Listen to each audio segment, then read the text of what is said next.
Once again, as it always does on Zoom, we get an American voice telling us this meeting has been recorded, which is a signal that we're on record. Lads, thank you very much for joining me today. Michiel and Joost from Road Trip for Life, organising. Hi there, guys. It's an absolute honour to get you on. Over the last few weeks, I've been discovering the great work you're doing. And yeah, just introduce yourselves and what you're about. Michiel, Yes. so introduce yourself, friend. I'm Michiel Kim, and I have a muscular disease. And you like traveling. Yeah, I like traveling a lot.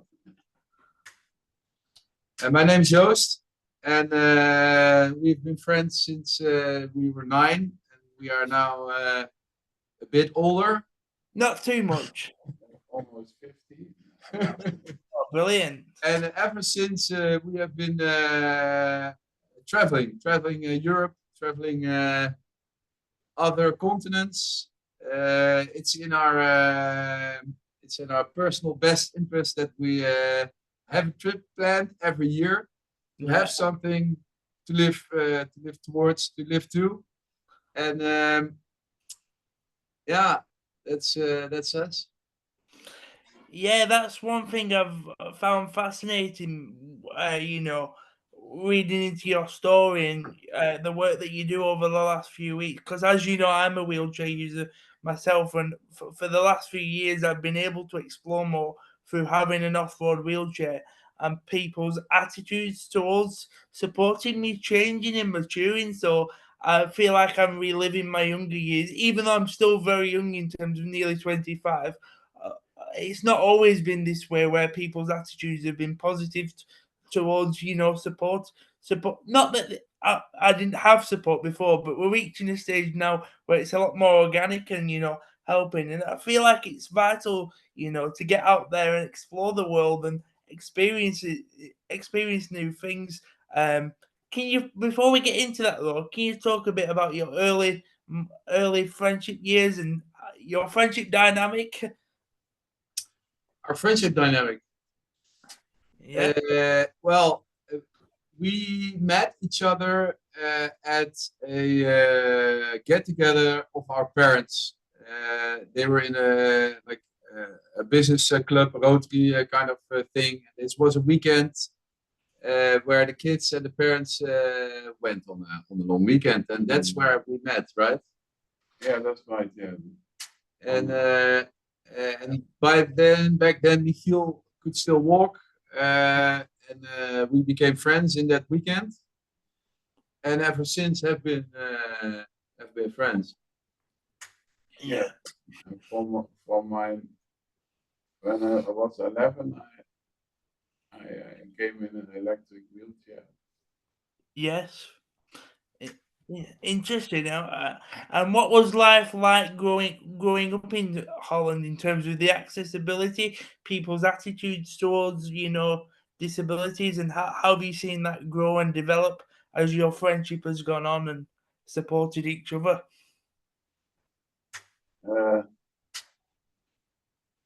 Yeah, yours is you don't see the disability, but my person. Absolutely. Yeah, so that's on a personal level. Yeah. But also in a more broader perspective, so we live in Holland and we have a really, really good healthcare system. Yeah. Something that we take for granted, but it's definitely not to take for granted. If you look at other countries such as America, or we are fortunate that we live in Holland. We do see some stress on the healthcare system in terms of employability or the lack of employees. There's always strain and constraints on budgets, and well, that's getting worse by the year. Also worse by who is governing a country. Yeah. But still, that's all taken into perspective. We are still fortunate. We are able to travel the world. Yeah. That's what, fascinates me about you two is your never-ending sort of perseverance to go out there and see life and experience life, and it's something I have a desire to constantly do as well. Before the campervan even came into, fruition, can you talk a bit about your early travel experiences together and why the campervan came about?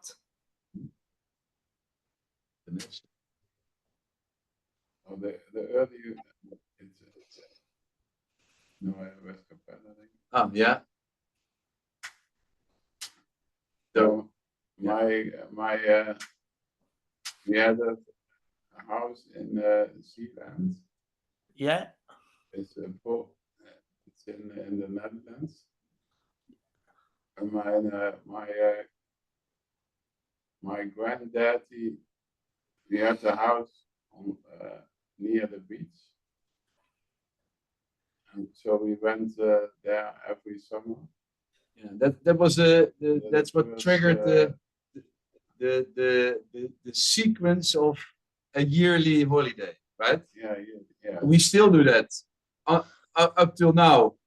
We spent a holiday in the south west of the Netherlands every year. Yeah. But that's just Holland, and of course our eagerness to explore the world is it goes beyond the borders of our beautiful country. Yeah. So we our first real main massive road trip was a vacation to Australia. I just spent my internship in Australia in Melbourne, and Michiel, we obviously were in contact a lot that year, and I came back and he was like, yeah, well, it's nice that you have spent your internship in Australia, but I want to go there as well. So we planned a trip to Sydney, and I drove all the way to Cairns along the east coast. Michiel, his brother, and I. And this was our first real road trip. And we rented a van for his wheelchair, but you were more stable and you could still sit straight a bit yourself. Yeah. So we lifted Michiel in the front seat. Yeah. That's when our first real experience was sitting together in the front. Yeah. Something that got stuck in my mind, obviously, and as we'll explain later on in the podcast, helped me design that wheelchair accessible camper van. But this was Australia, and actually the first camper van that we have built is named after that trip because the first van is called Sydney. Oh, brilliant. Yeah, and our second van, we have a name for our second van, which is we're collecting money, raising funds to build the next one. The next one is going to be called Hermanus. And what's that about? What's that in honor of? You want to give that story? Now we went on vacation to South Africa. Oh yes. And I want to see the whales.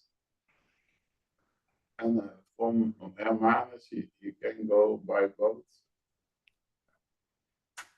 to see whales. And shall I continue?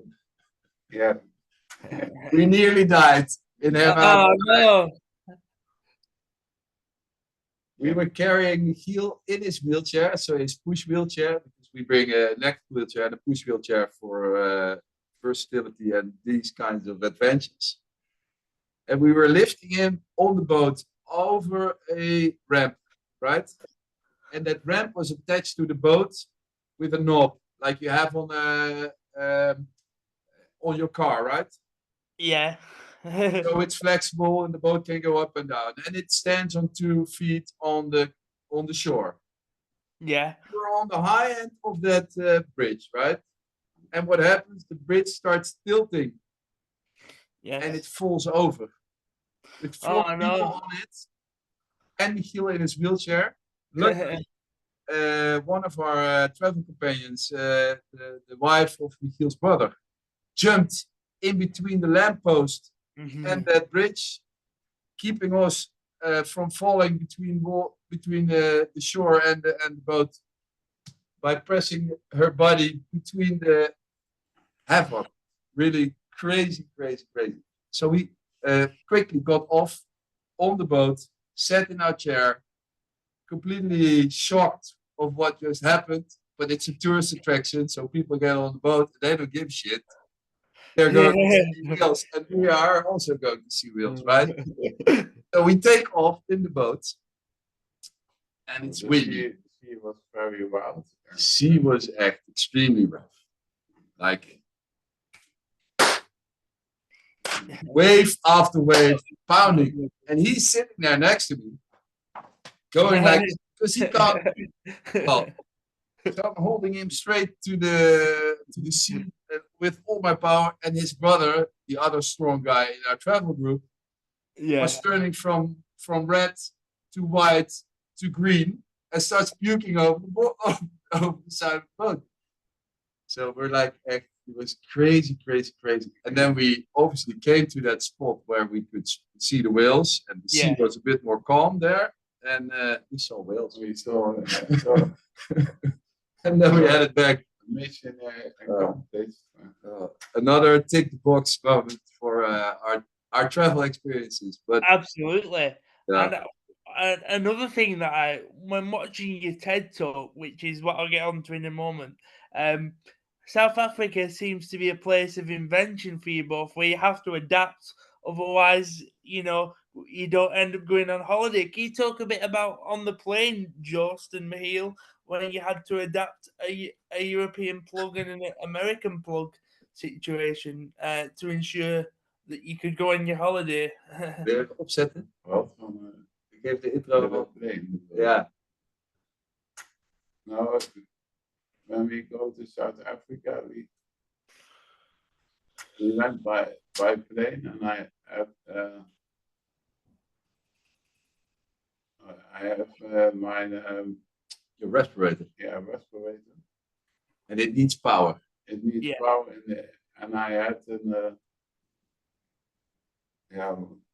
he arranged. We arranged that way in advance with the KLM. We need to have a socket to power our respirator, and so we gave the details: 12 volts, blah blah, etc. So we end up in the plane all the way in the back with our small airplane push wheelchair all the way to the back in the seat. And we were ready to go. We were like, okay, champagne, and let's go. But there was one more thing I needed to do, right? I had to connect the respirator to the plane's power supply. And I looked under the seat, and I noticed that the socket was a US round thingy, and our European round plug was too small. It just didn't fit. And all other people were getting in the airplane. So we had to find a solution, because there was no way that we were not going to go. Yeah. So I crawled under the seat, and I ripped off the socket. Yeah. Got the mantle of the wires with my teeth. And I figured it's 12 volts, so it won't kill me. Connected the wires of the plug to the bare wires that I had created in the plane. And the respirator worked. Buzzing. After our vacation. Yeah, obviously, when we landed in Cape Town, I told the stewardess to please check the wires, because there are some wires that we had to pull out. Yeah. Tell that before taking off, because then you will probably not be taking off. One thing I noticed about you, this was a question in a couple of questions time, but it kind of feels appropriate to say it now. If you've got an additional need like ourselves, you're constantly having to think and be adaptable and find solutions to problems. The other day, I went to a house party in an area of England, and the house had a massive step in the back garden, and I was thinking, how are we going to get up here? but 3 or 4 lads lifted my wheelchair up the step to get into the house, and you're constantly having to think about that and be appreciative of other people's, efforts. How important is adaptability as somebody in a wheelchair or with another disability, do you think, Michiel, and also Joost as well? Well, it's, I think, something that you have to answer. Yeah, it's you always have to adapt to the situations. And we also search for solution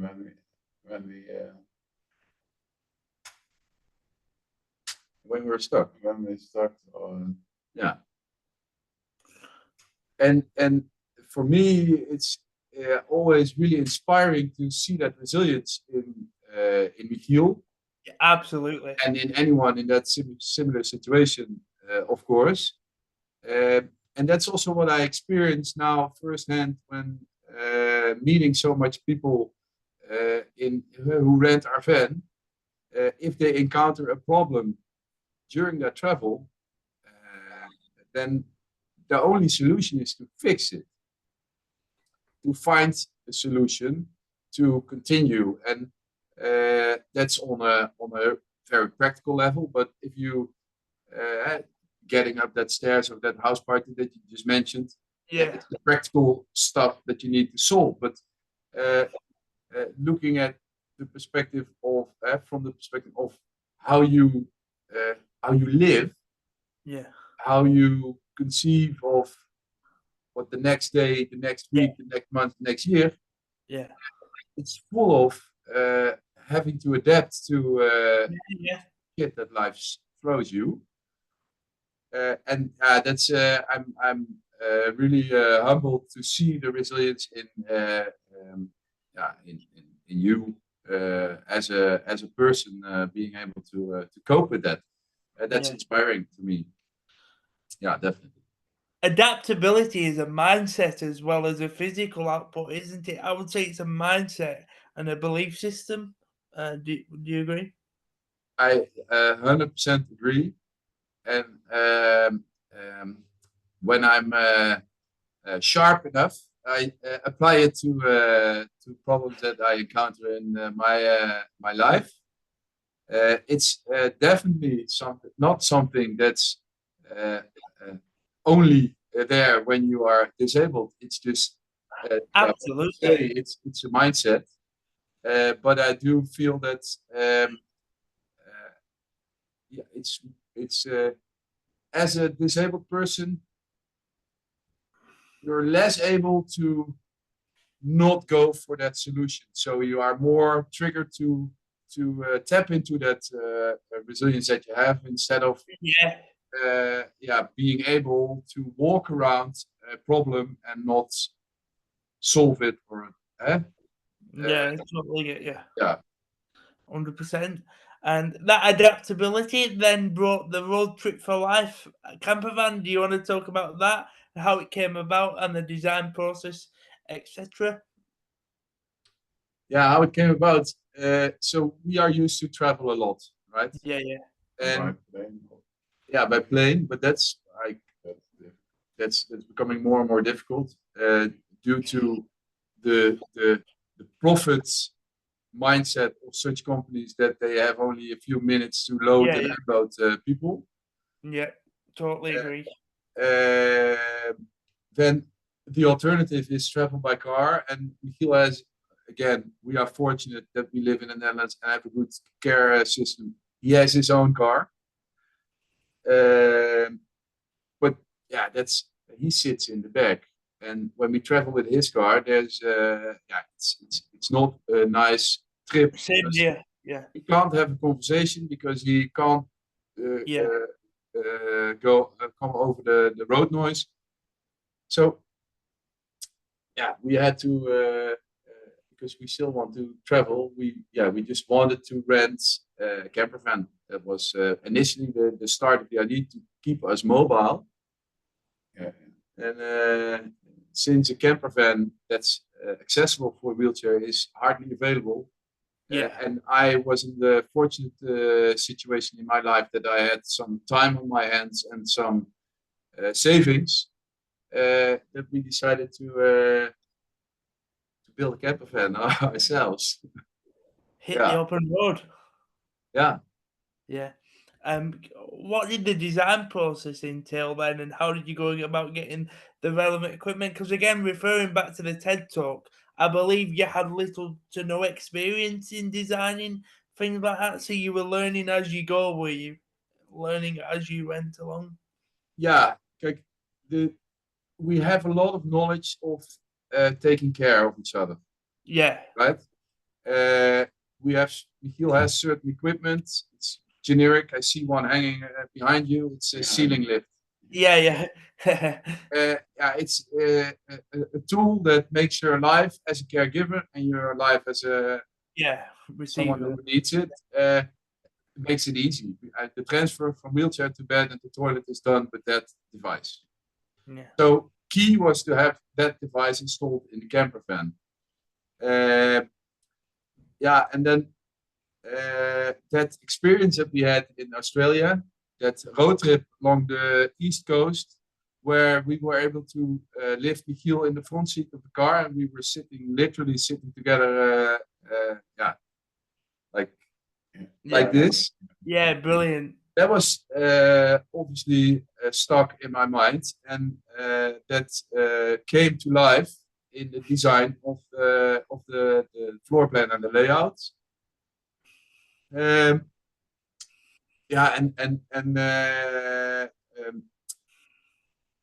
so how I started, pen and paper. I tried to start using SketchUp and those software, but then I figured, well, I will be losing more time learning the controls, and then still I will be printing something and make some notes on it. So I left the computer. That was also the mission for that period of my life. Not so much desktop work, but more physical labor and design challenges. Absolutely. So I took pen and paper and started making sketches. These sketches are somewhere on our Instagram page, because I started documenting all the design process and building process of the campervan as well. Made some sketches and literally made some cardboard cutouts of the footprint of a wheelchair. And started maneuvering the wheelchair in that drawing that I had made to see, is it even possible to make a full 360 turn when there's a kitchen? Should the kitchen be a little bit more to the back? Yeah. That's how I approached the design process. And yeah, and obviously a lot of evenings or days, as we spend today, talking about the design and getting a tape measure and measuring the distance between the lift and Michiel's head, because it's not documented. You have to get that data and start working from there. Yeah, I was just going to say that, Michiel, what was your role in the design process? We are often telling Joost that he was getting things wrong. Were you telling him he was getting things right, or don't put this here, don't put this there, or? We have to try some things with the seating. So the seating lifts. Yeah. He was more our guinea pig. Role model. Yeah, we're trying to get on the bed. The seating lift has to. You have to. Okay. Yeah, so there's an optimal space where you can the maximum height that you can lift out of the wheelchair, right? So, and that's just high enough to get out of the wheelchair, so over the bump of the seat, and just high enough to get in the bed. Yeah, totally. And so you need some clearance above the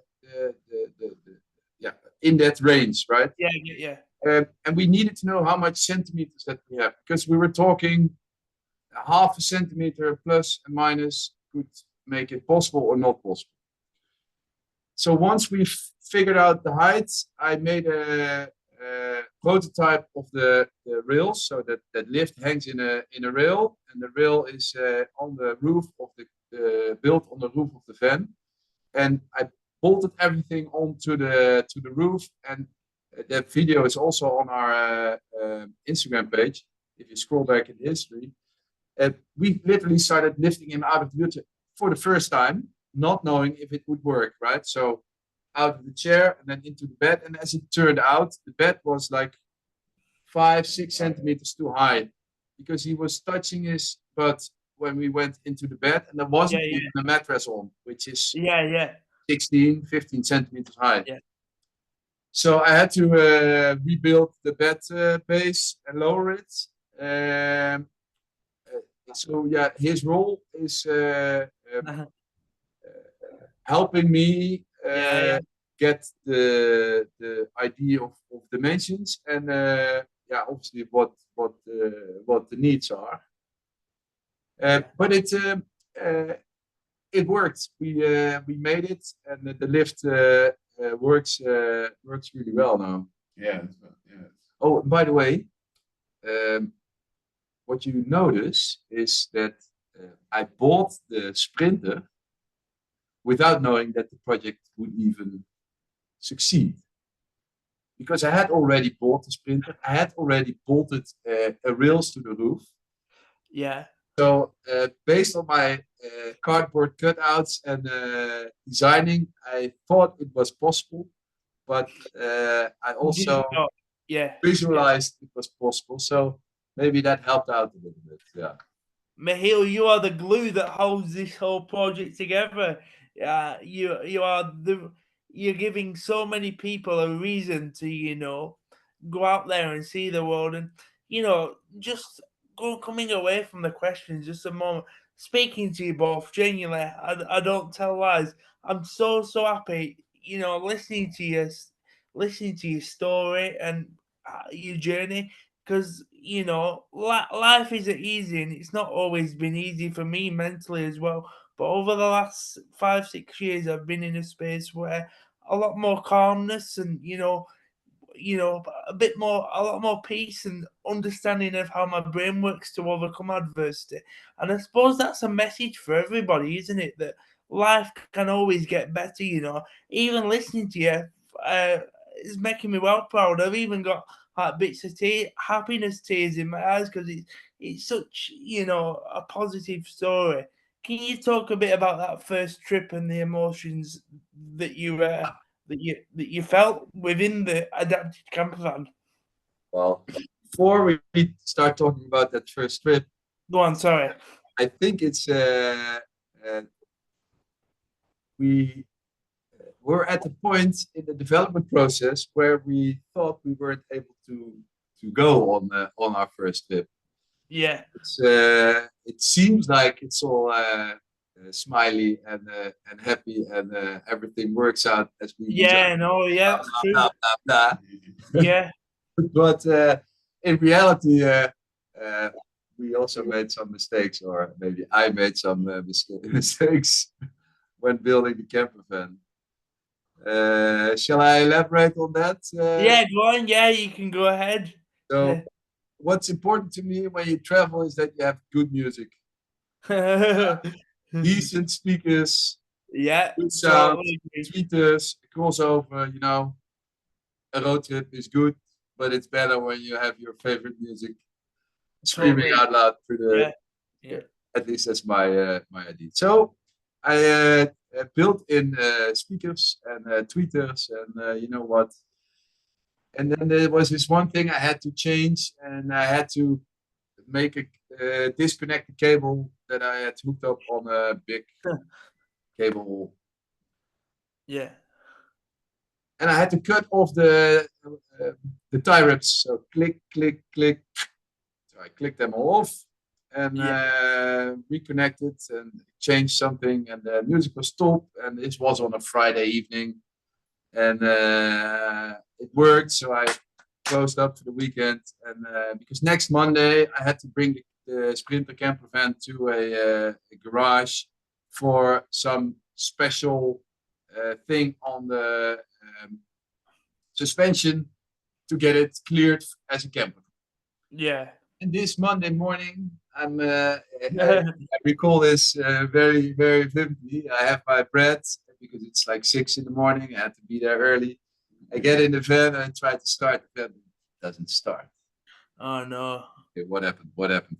Did I leave the lights on? Maybe the battery is down. No. Yeah. Long story short, the garage tells me that the computer of the car has died. They can't communicate with the computer, and we've tried everything. We've even made some bypasses with wires. Either it's so it's also not a broken wire. So they have determined it's decided it's the computer, and I'm like, okay, buy me a new computer. I have to be on the road by 2-3 days to get that suspension fixed. Well, there's a chip shortage, so the next computer available will be in August. Oh no. Yeah, no. Okay, then I broke down. I literally fell on the ground and got in the drama, which is not good, never a good thing, because you should not stay in the drama. You should continue and go to opportunity. Yeah. So after 2 days, I pulled myself up from the ground, went to the garage, asked them what did they exactly investigate, and then they pointed at that space in the right front corner. I was like, Yeah. oh, I've been there on Friday, and I was using scissors. Yeah. So I ran outside, pulled away the sheeting of the car, and started looking at that cable.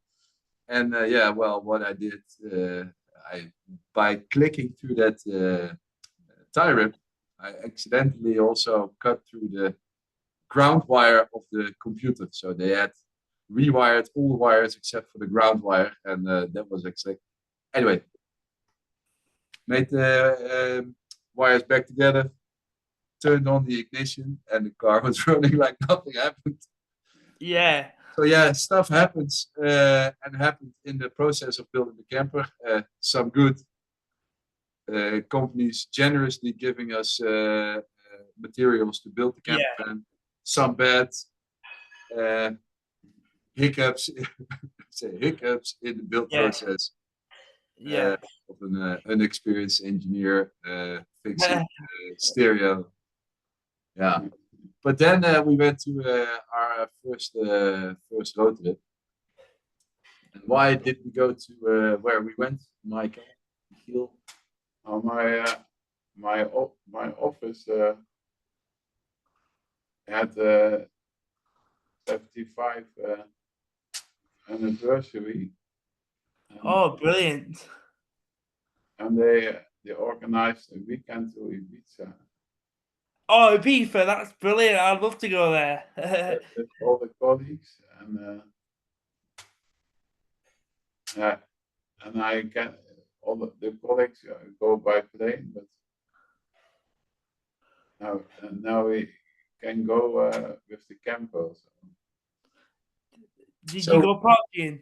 Yeah. So what we did, so the planning of the build of the camper van was focused on that road trip to Ibiza, to be in Ibiza together with his colleagues, right? Yeah. Everybody goes. It's an inclusive company, but it's simply not possible to transport a wheelchair in a budget flight to Ibiza because, they can't even locate.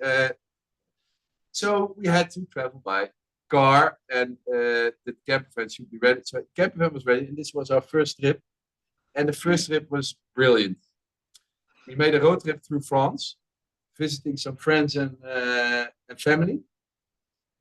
And we spent some camp days somewhere in Spain. Yeah.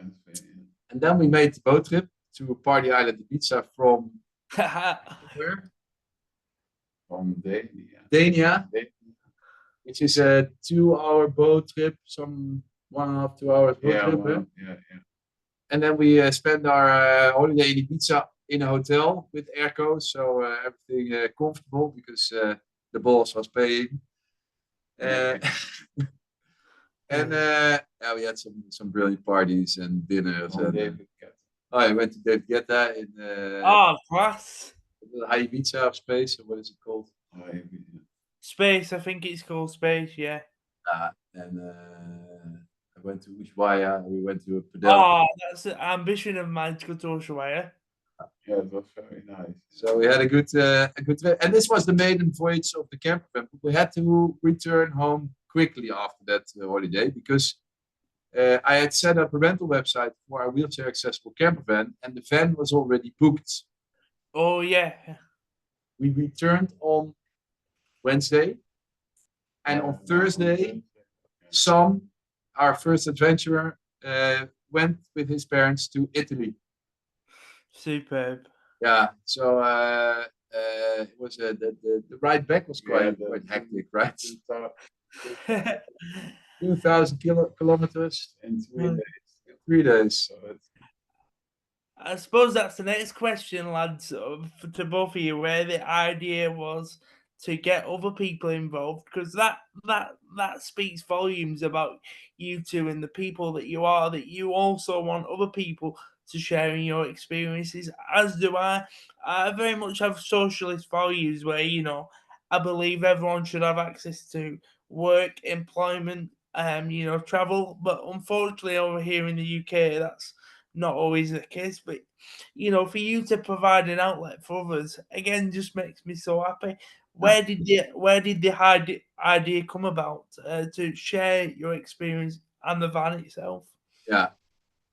Well, it's obviously it's a shame to have a vehicle that's fully adapted to be standing side of the road for 50 weeks because you only use it 2 weeks. That's the first. Then I'm always looking for opportunities, even business-wise. So Absolutely. thinking, okay, I have a camper van, and if I can rent it out, I can recoup some of the costs that I have invested in that vehicle. Yeah. And when I was thinking along those lines, then initially, instinctively, I started thinking about, okay, pricing, amount of weeks I can rent it out, how much years will we be needing to get that investment back. And then, when I was thinking about the price for a month or a week's rent, it dawned on me that the people who want to rent our camper van are not, or are in many cases, not financially very, very strong. Yeah. And it's not in my interest to make money off that camper van. It's my interest to give someone additional quality of life. So I molded the business case around quality of life above profit. Absolutely brilliant. And so my goal is to rent out the camper van for the maximum price of the cost price it costs me or the foundation to build a camper van, to maintain the camper van, and that's in roughly 6 to 7 years, because many people are driving in the van, it gets dented, and I expect to have it alive for 6 to 7 years. So in the calculation, the business case is break even in 6 years roughly. Yeah. And by focusing on quality of life, you ask a price for rent, which is still a lot of money to people, but it's the lowest I can provide. But it's from such a genuine good place. Yeah, good place. Exactly. So that's what we offer. That's again testament to. I was saying that to my friend. I was looking at some of the prices, and €900 for a week is really not a lot of. Obviously, like you say, some people might not, but in comparison to the work, it's superb that put people before profits, because with that they can then have life-changing experiences. I mean, would you like to talk about some of the success stories of people that have rented your van and the benefactors from it? Go on, Michiel, if But you yeah, can. Joop, who is on your mind most in our adventurers who travel with campervan? Oh, yeah, it's asthma, definitely. And she went 4 times already. Superb. Yeah, Esma is a girl from the Netherlands Yeah. who has a life mission to travel, not be dependent on welfare. So she works, she does stuff, she is outgoing, and she reached out to us last year in the first year of our existence. And she rented the van and she went on holiday to Switzerland. Yes. She made brilliant pictures because it's kind of her profession, right? She is a travel blogger. She has an extensive Instagram page with a very inspiring posts and pictures. And I saw the pictures that she made for the camper van. And I was instantly like, okay, those pictures, I need those pictures to use in my presentation, well, she came back, and there was another adventure who went out with the camper. And then at the end of the year, she booked again.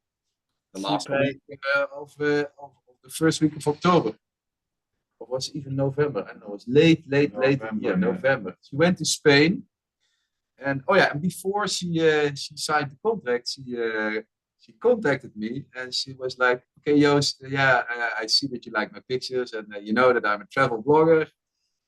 Can I get a discount on the rental?" I was like, "Yeah, I'm happy to give it to you for free, but it's not mine. It's owned by the foundation, and I have to ask Michiel, who is in the board of the foundation, if that's okay, because he's the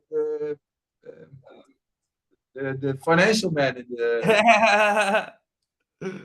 And what did we say? Oh, they get the discount. Because Esma is now our ambassador. Brilliant. Yeah, it makes a great publicity Yeah, for our foundation. yeah. She makes echt. It's brilliant. Oh, and her travels are putting a spotlight on that resilience topic that we just talked. Because Yes. the last vacation in November, she was out and about with the camper van, and the last 3 days before she was planning to travel back to the Netherlands, the cassette lid that hangs under the camper van broke down. Ooh. Right? There was an oil leak. Yeah. So it didn't work anymore.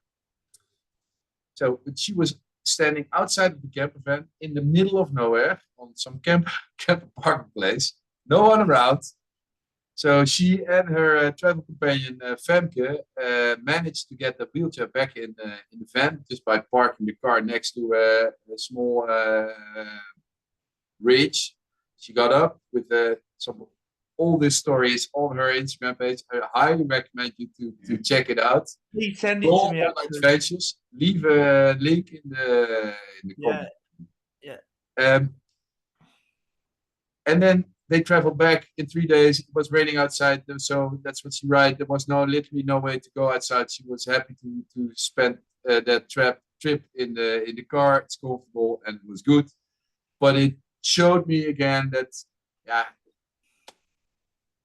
the creativity, finding solutions was really amazing to see. And and she just returned the camper van from her trip to Spain and Portugal. Again, splendid pictures, and yeah, really, really, really nice. And we're happy with all our. Because I meet so many people who rent our van, and everyone has their own story. I even had a couple. He had what's it? He broke his back in a car accident, and they traveled with the camper van to England to a folklore festival, and then they returned and booked the camper for the next year, so they were already in the books. And then somewhere this winter, January or somewhere, they gave me a call and said, "Well, we're going to cancel the trip." I was like, "Why are you going to cancel the trip? You were so happy with the camper van." They're like, "We bought a camper. We are for next vacations." So yeah, yeah. Sometimes strange to say this about the initiatives that we do ourselves, but we inspire people to do these kinds of stuff. Yeah, 100%. I will say it now once again. You absolutely made my day today doing this conversation.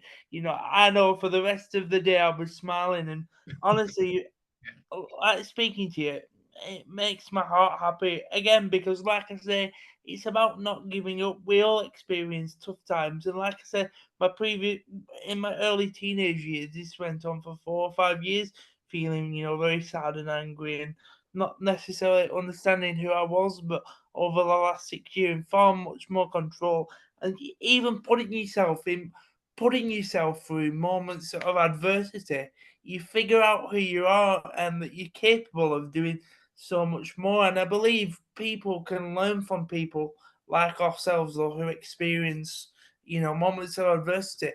And with that, how do you feel, lads, the travel industry can learn from people like ourselves to make it a more inclusive space? Because it's all well and good being, positive, but also as well, things do need to change because it feels like the travel industry or society often forgets that we are people as well. Do you know what I mean? Yeah. Okay, I have an answer to that. Um, so first off, I think yes, the travel industry should be adapting more to accommodate people in a wheelchair. Unfortunately, the reality is that it's profit over a quality of life. Yeah, yeah. But I do must say that there are really, really good initiatives out there. Yeah, We absolutely. focus on catering for disabled traveling. Here in the Netherlands, you have buitengewoonreizen.nl, an organization that is using the travel industry to plan the trips.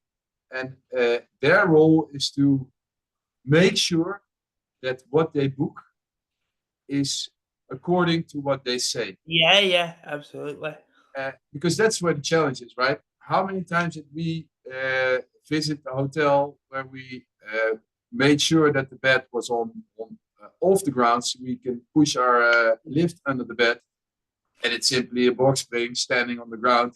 Yeah, yeah. Well, then you go out and find some wood or some Bibles or whatever stuff that's in the room to make the bed a little bit higher. But that's a key role. And yeah, then what can the travel industry do? Well, be more honest of how the facilities are of your accessible rooms.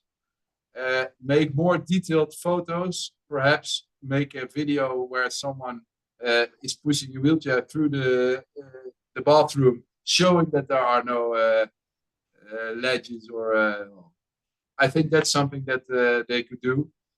But I do have to point out that if you look around, there are some good specialists out there that can help you out. I believe the internet helps with that as well because I'm on a lot of Facebook sites in the UK that signpost people to accessible sites around the country, which I never thought was possible. So the internet, like what we're doing now, I reached out to you. I never knew that there was a service out there. So the internet is a powerful tool for that, to find out where there's profile embeds, where there's accessible toilets. Because accessibility is such a broad spectrum, isn't it? What might be accessible for one person might not be accessible for another. And that's why I believe you've virtually covered everything. And the personal touch that you add is, that's what sets you apart from, other services, I think. Thanks. Yeah. Yeah. So what I wanted to share is that what we do is it's not going to reach a scale of a fleet of 20 camper vans. No. It's something that's labor intensive and requires a lot of skills and budget to make. So we are currently running a fundraiser campaign to get enough funds for our second camper van. I'll put the link in the description for that.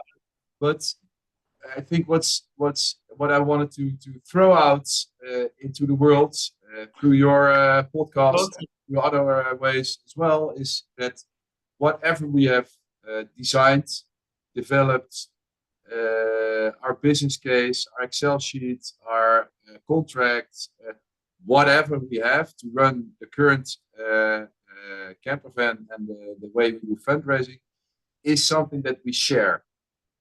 So we are an open source initiative, and if there's a foundation in the UK that's watching this video, or if there's an individual that's watching this video, and he or she is like, well, we have some money in our fund, and we want to do something that is towards quality of life, and has a business model that sustains itself, then I would recommend to start searching for a sprinter van, length 3, height 3, and give me a call, and I will give you everything you need to build exactly the same wheelchair accessible camper van. Absolutely. I think collaboration is key, isn't it? We're not working against one another, we're working with one another, and that's how people move mountains and get things done.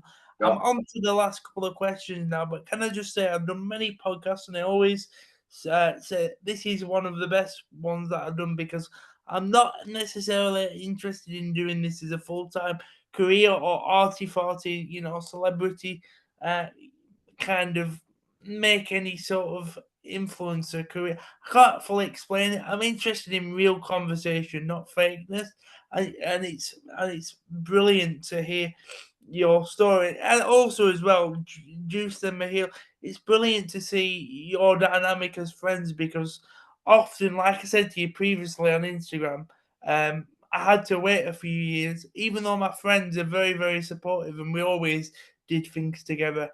I sort of had to do all the stuff that I do now previously with my older age group, because they didn't yet have the emotional maturities to see that things were not going to happen to me, or they always considered my safety, which I totally appreciate. How would you say you two add to each other's character, and what have you learned from each other as friends?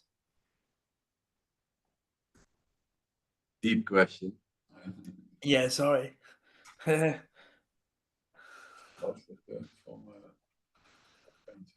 how is your character developed through our friendship? It helps me a lot to go and do nice trips.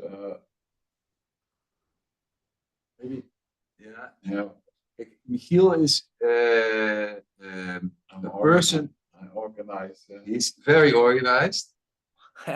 He plans everything ahead. Yeah, and then I ask you to. And I'm the complete opposite. I'm impulsive, straight into the action without thinking. Yeah. And that's it's like yin yang. That two characters are really strengthening each other. Absolutely. It reminds me a lot about my friends because they're like, obviously, I can't drink or anything or do anything else as part of my condition. So I have to, because of my condition, I have to plan things. Whereas my mates are like really impulsive. Come on, chill out. Everything will be fine. Whereas I have to get everything organized in my head because often you have to plan things before you even get out the door. Yeah. But yeah, it's a really healthy balance. What would you say you've learned from each other?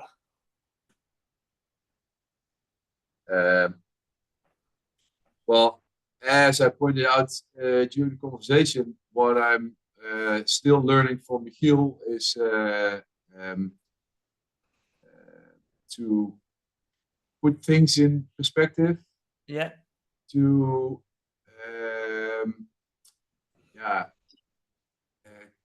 build more empathy. It gives me a lot of insight over all these years, that each time when I put myself in his position, I think, okay, yeah, well, why am I even being sad about this or that? Look at what you still can do. So it strengthens me, and it also gives me a lot of respect for the friend that he is and what he does. And I'm just happy to do what I do. I find a lot of joy in working on that foundation and the campervan. And frankly, it would not have happened for if we weren't friends. So a lot of. Did you learn anything from me? Maybe. Yeah. hey, absolutely. I would imagine. Yeah, I also learned from Joost to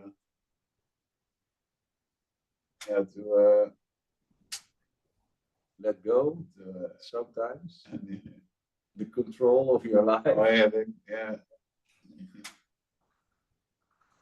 yeah, I think I want to control everything, but sometimes you have to let go and Yeah, I think we can all learn that. Change. yeah,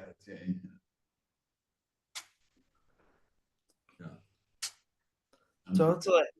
to go and make action. That's what life's about, isn't it? Yeah.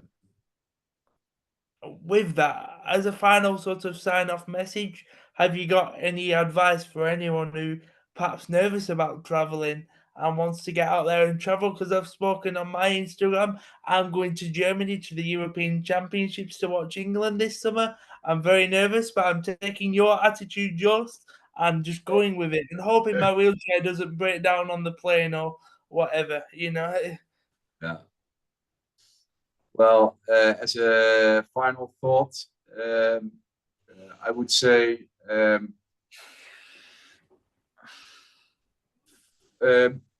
if you are stuck, if you want to travel and are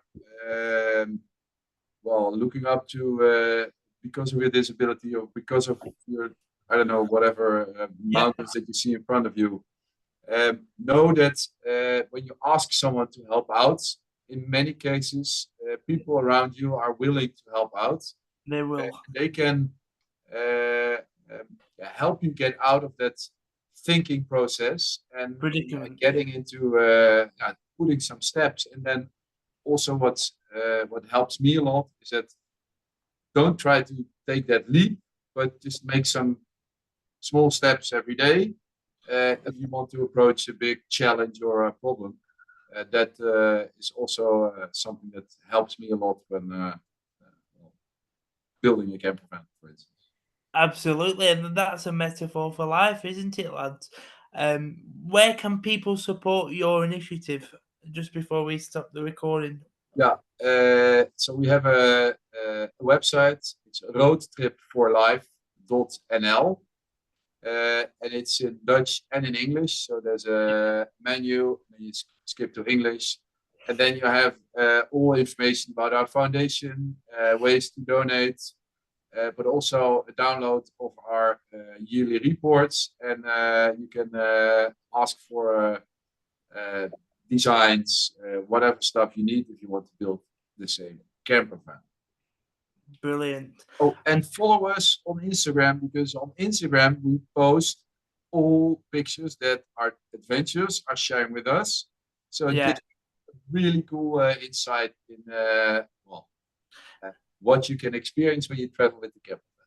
Absolutely, I concur. Please do follow these wonderful, beautiful people on Instagram and check out their, website. What they're doing is absolutely brilliant. So once again, I know I've said it 2 or 3 times, but I'm a very emotive person and wear me ultimately. Really, really enjoyed it, lads, and thank you so much for coming on. I'll end the recording and I'll speak to you afterwards, but thank you so much, you absolute legends, and thank you very much for giving up your time today. And please do watch this episode, everyone, and check these guys out because they're brilliant. Thanks, lads. Thanks, man. Yeah, thanks, man. Cheers, buddy.